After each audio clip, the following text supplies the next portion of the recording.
It's always a privilege to come back here to Pasco County. I was reliving my first job out of college. I hadn't realized it until a couple of months ago. I didn't realize that Hudson, Florida was in Pasco County. I was a musical theater major in college. I played piano, guitar, all of that stuff.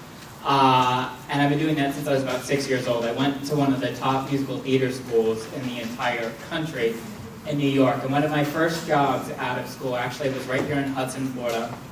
And it was called the Fabulous 50s and 60s Review at the Show Palace Dinner Theater.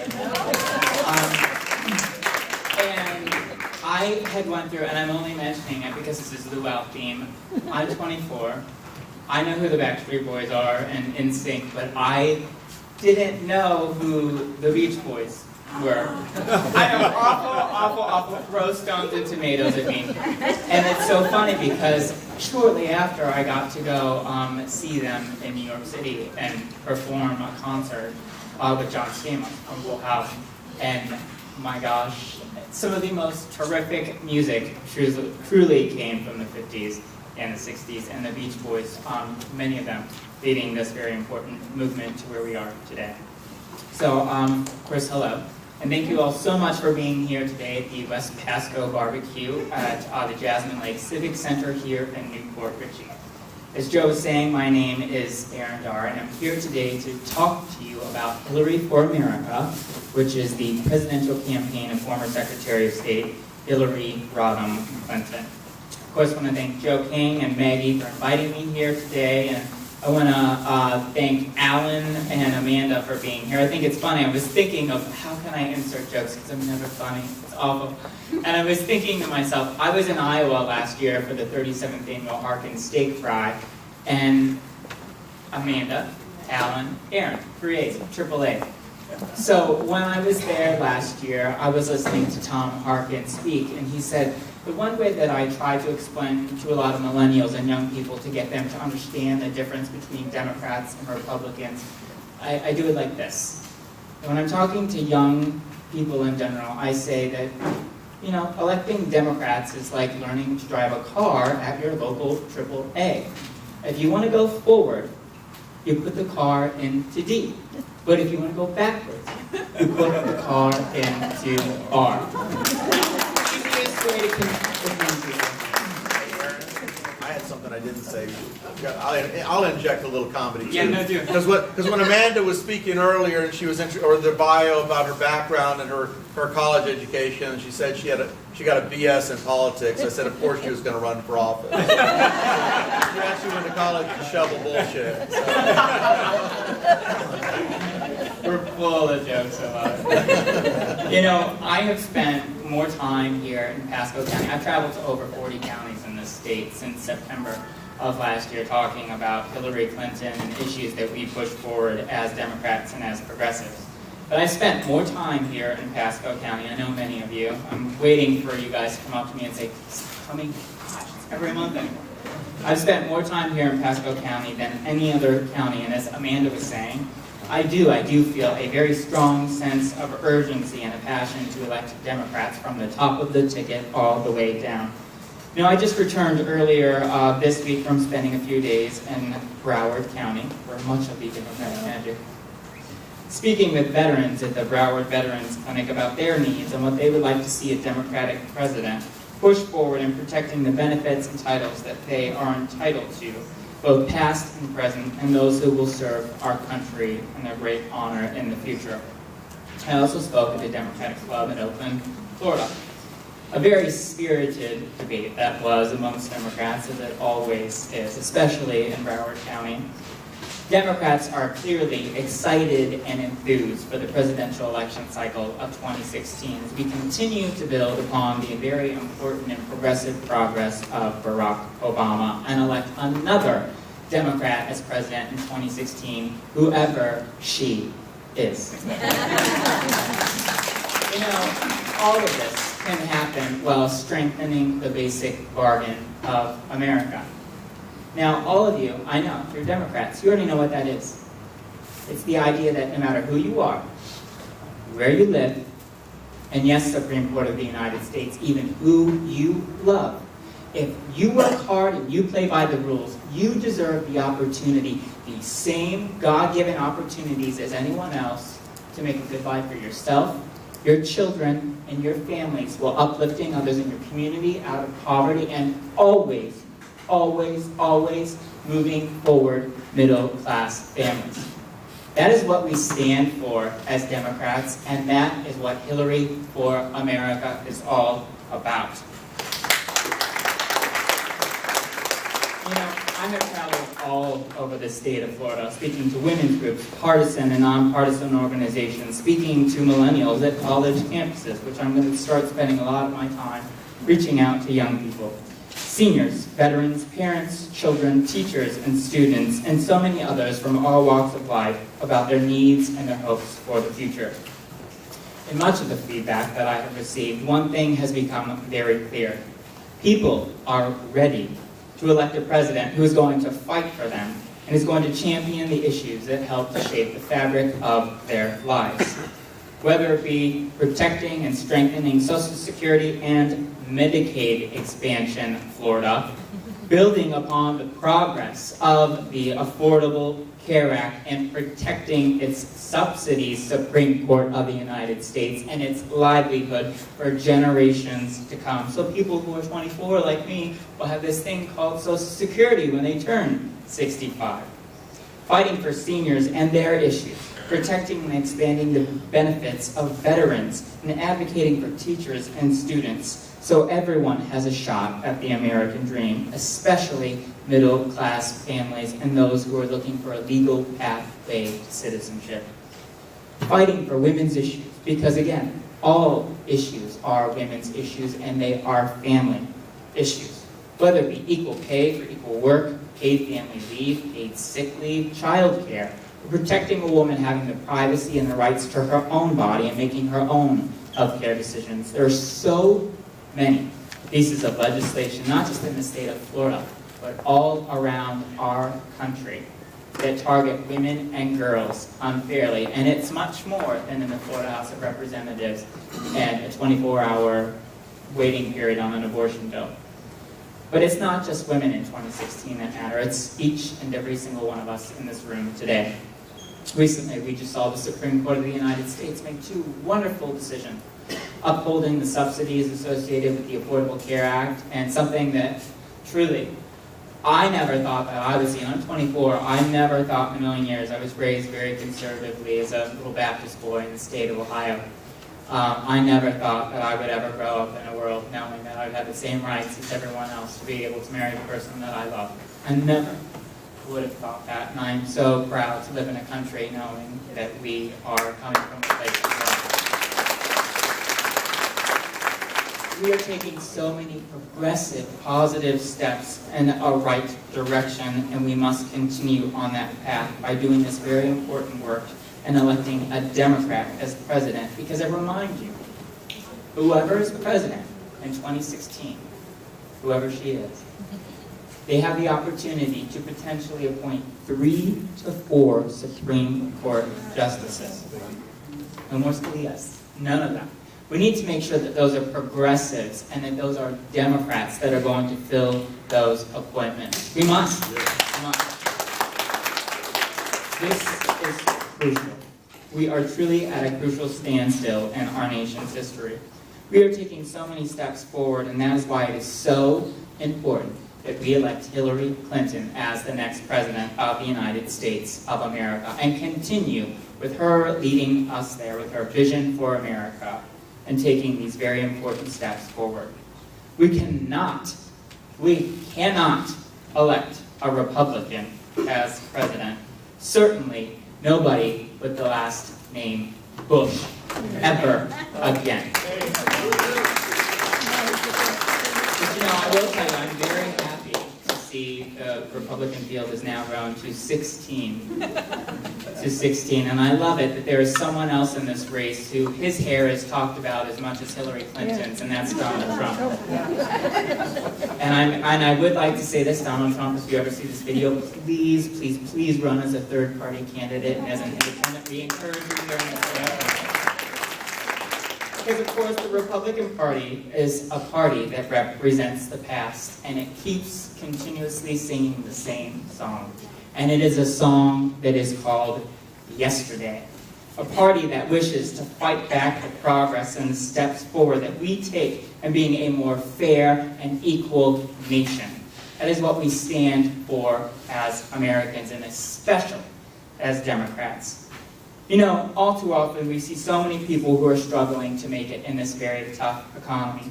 And although we have taken many steps forward in a positive direction under the Obama administration, we are standing. We are standing. We are standing again, though we are not yet running. We need to run again. We need to run for the kind of wins and economic gains that everyday Americans deserve, regardless of their party affiliation, who they are, where they come from, where they live, and yes, even who they love. Too many people under, but who else? President George W. Bush lost their homes. They lost jobs. They couldn't afford to go to college. And too many people that I know right here in the state of Florida couldn't save any money for retirement. All of this happened under a Republican president who inherited, and I remind you because Alan had briefly mentioned it without naming this individual, who inherited a national surplus. And we oversaw the creation of over 23 million jobs, the most ever created in United States history under any president. That, of course, was by who else? President Bill Clinton. Now, if you ask me, I'm starting to see a pattern here. It takes a Clinton to clean up after a Bush. And we must ensure that we elect Hillary Clinton as president. I, of course, know that I've been paying attention, and if you've been paying attention to the news lately, we still are at a very crucial standing point in our nation's history. Whether it be the Black Lives Matter movement that's currently going on in our country, with African Americans all across our nation that are being targeted unfairly, they're being racially profiled, and they are being killed. And they are being murdered simply because of the color of their skin. And in 2015, that is unacceptable. And the fact that the Republican candidates, all 16 of the loony bin that's out there campaigning right now, they're not talking about this. You know who is talking about it, though? The Democrats. And you know who will lead that charge and that change in America as president? It is Hillary Rodham Clinton. This year in the United States alone, we have seen over, can you believe it, 205 mass shootings in the United States alone. Or we're only just a little halfway through the year. This is more so than any other developed country in the entire world. This happens while the United States Congress and the United States Senate sit on their hands and they do nothing. They do nothing about gun violence in this country. Of course, but look at it. It's the United States Senate and it's the United States House of Representatives, and it's controlled by, but who else? Predominantly Republicans, who do nothing while children in their schools are being murdered, African Americans in a place of worship are being targeted in an act of domestic terror, and they are being killed simply because, again, the color of their skin.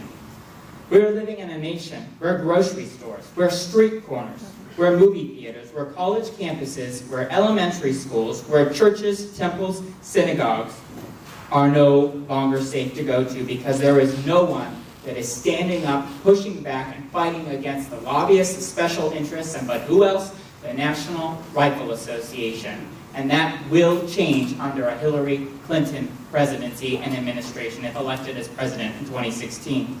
Now, everything that I have mentioned today has been something as an issue that Hillary Clinton has been out there for months now talking about and campaigning on, and she will fight for if we elect her as president in 2016. I've had a few people recently say to me, why don't you ever talk about why you personally are such a strong advocate and ally and supporter of Hillary Clinton? And I'm going to focus on that very briefly today in the time that I have here in Pasco, because I have spent so much time with all of you, and I usually talk a lot about policy, but I want to get personal, even though I don't usually like to. You know, much like Hillary Clinton, I was raised by a mother. Of course, she came from a two-parent household. I was raised by a single mom. And she was raised by a mother that told her that she could grow up to be whatever she wanted to be. A mother who knew that she and I, with my own mother, had God-given potential and knew that growing up in America that we deserved every right and opportunity as everyone else to live up to our own God-given potential in the American dream and the hopes that we could grow up to be something that we would one day want to become. You know, although I was raised by a single mother, Hillary Clinton raised in a two-parent household, she was raised by a mother much like my own, who loved her, supported her, and believed in her. Hillary Clinton's mother knew struggle, and Hillary saw that, and it inspired her. An orphan at 4 years old, Dorothy Howell Rodham knew struggle. Hillary Clinton had many of those qualities instilled in her upbringing, and so did I, and knowing our mothers came from a place of struggle. I was raised by a single mother for good reason. I, of course, am so passionate. I hear a lot of people, whether they're supporters or non-supporters of Hillary Clinton, talk a lot about Bill Clinton and what he did or did not do in his administration. But I remind you that it is Hillary Clinton that is running for president, not her husband. I am passionate about the life work of both President Bill Clinton and Secretary Clinton because of the many policies they have advocated for and pushed forward that have affected me directly, especially as a child growing up in Ohio. Whether it be the federal assault weapons ban or the Violence Against Women Act, Bill and Hillary Clinton have affected my life dramatically, which is why I am out campaigning all over the battleground state of Florida on her behalf, always coming from my heart. As I was saying, I was raised by a single mother. For the first 8 years of my life, I had two older brothers that were so much older than I that they had got emancipated and moved out at 16. So it was always just my mother, my father, and I alone. My father was an alcoholic, and he was awfully, horribly physically abusive and tormented my mother, and he did so in front of me, and I think about that all the time. I mean, it is not a day that doesn't go by that I don't think about the importance of pushing forward women's issues and thinking about my support of why I do support Hillary Clinton. There's a time that I want to talk about briefly, and it was all too common because it happened too much. My mother and I were coming home from the grocery store, and my father was hiding behind the door, very, very drunk as usual. Coming in with groceries, and I was so excited because at 6 or 7 years old, I was so happy that my mom let me get the Chips Ahoy cookies with the milk, and I knew that after dinner that night, I was going to have that, and there were no ifs, ands, or buts about it. She promised me, and that's what was going to happen. So we come into the house. My father's hiding behind the door, drunk, takes the groceries, throws them all over the kitchen. I see that milk explode everywhere, and in my little mind at 6 or 7 years old, I'm thinking, well, I guess I'm not going to have my cookies. And I was so upset about that. But then I turn around and I see my father, the mechanic that he was in his steel-toe boots, beating my mother, kicking her in her ribs and in her face, dragging her by her hair down a very long hallway into a room, locking the door, and I couldn't do anything about it. Bill Clinton signed into law the Violence Against Women Act, which helped mothers like my own mother get away from that situation. So Bill and Hillary Clinton have changed my life dramatically because of domestic violence and the many children and women and single mothers that are often subjected to violence at the hands of their own husbands and their own families. But it wasn't enough that he had to do that. I ran across the way to go get a telephone because my father had torn the phone out of the wall. I went to a neighbor, and by the time I got back out on the front lawn, my father had a gun up to my mother's head in front of the entire neighborhood. I don't care who you are, what your politics are, or who you're supporting in this Democratic primary. No child, I don't care, again, who you are, no child should ever have to see that. I didn't see my father for years. I still don't talk to my father after that time. I was about 6 or 7 years old. I don't have a relationship with him because I don't need to. Because I grew up knowing, raised by a single mother, that real men